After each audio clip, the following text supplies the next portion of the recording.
Do you know that the rocks on which the city was built were also used to construct defense walls of the city, sacral and lay buildings, pavements, squares, monuments and tombstones? Polished slabs of these rocks served as decorative material. The rocks from the Silesian Krakow monocline have been used by builders for the longest periods of time, especially white Upper Jurassic limestone predominant in the city. What are these weird particles inside this rock? Rocks often contain fossils, many calcitized siliceous sponges, belemnites and ammonites. Limestone that contains these weird particles has been used in the architecture of the city as rough blocks or regular elements, for example in defense walls. Fragmented stones, on the other hand, were used in city fortifications, in paving streets and squares. As you can see, the Jurassic limestone was widely used in stonework: columns, portals, window frames, cornerstones, windowsills, drip caps, street guards, pinnacles, and traceries. This stone looks like real marble. What is it? It's black Dębnik limestone, usually described as Dębnicki marble.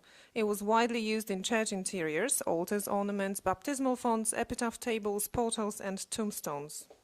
Look at the facade of the National Museum. It is covered with diplopora dolomite, a building stone also used for decorative purposes in portal window framings, cornices, floors, stairs, and even pavements.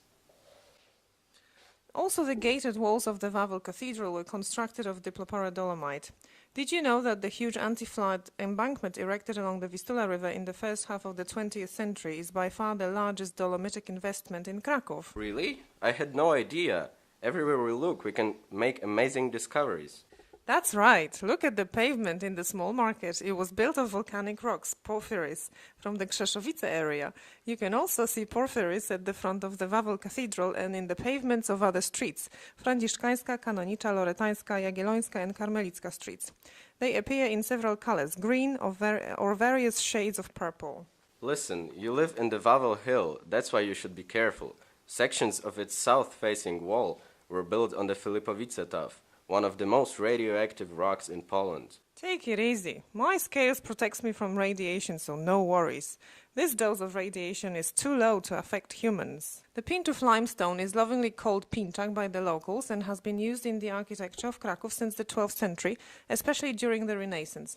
It found its use in sculpting and as building stones and decorative elements. Did you know it was in this limestone that full skeletons of whales were found? Unbelievable! We also notice small decorative details and sculptures made of alabaster. Yes, it has been used both indoors and outdoors, mostly for ornamental purposes. The sandstones from the Outer Carpathians, namely Flysch, were the first stone materials used in Krakow. They were used in the oldest pre-Romanesque and Romanesque structures of the Wawel Hill, the Rotunda of the Virgin Mary and two Romanesque cathedrals. Do all the rocks we have seen so far originate from the area of Krakow? No, the black basalt blocks arranged in rows as part of pavements preserved in many streets of Krakow, for instance in Szewska Street and Karmelicka Street, are the Volhynian basalt. The granite from the Tatra Mountains has been used only on a small but noteworthy scale in Krakow architecture. But it's not only granite from the Carpathian Mountains that was used to build elements of the city. Streets were paved with blocks of the Strzegom granite already some 150 years ago, as exemplified by Floriańska Street, Grodzka Street and Wisiuna Street.